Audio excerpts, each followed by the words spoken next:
శ్రీమాత్రే నమః. అందరికీ నమస్కారం అండి. లలితా సహస్రనామంలో 31వ శ్లోకం. మహాగణేశ నిర్భిన్న విఘ్నయంత్ర ప్రహర్షిత భండాసురేంద్ర నిర్ముక్త శస్త్ర ప్రత్యర్షవర్షిణి. భావం: మహాగణపతి చేత నశింపజేయబడిన జయ విఘ్నయంత్రమునకు మిక్కిలి సంతోషించింది. రాక్షసరాజైన భండాసురుని చేత ప్రయోగించబడిన శస్త్రములకు విరుగుడైన అస్త్రములను కురిపించును. కళ్ళు మూసుకోండి. యుద్ధరంగాన్ని ఊహించండి. భండాసురుడు తన మాయతో విఘ్నాలను సృష్టించే యంత్రాలను ఉపయోగిస్తున్నాడు. అప్పుడు మహాగణేశుడు వచ్చి ఆ విఘ్నాలను ధ్వంసం చేస్తున్నాడు. ఆ దృశ్యాన్ని అమ్మవారు ఆనందంగా చూస్తున్నారు. ఇప్పుడు యుద్ధం మరింత వేగంగా జరుగుతోంది.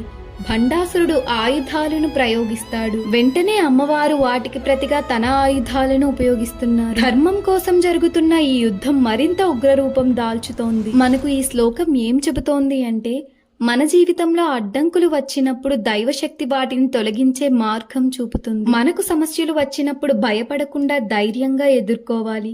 ప్రతి సమస్యకు ఒక పరిష్కారం ఉంటుంది. ఈ రోజు మనం మన జీవితంలో ఉన్న ఒక సమస్యను ధైర్యంగా ఎదుర్కోవాలని నిర్ణయించుకున్నాం. లలిత అమ్మవారి కృప మన అందరిపై ఉండాలి. ఆమె మన జీవితంలో అన్ని విఘ్నాలను తొలగించాలని ప్రార్థిస్తున్నాను. శ్రీమాత్రే నమః.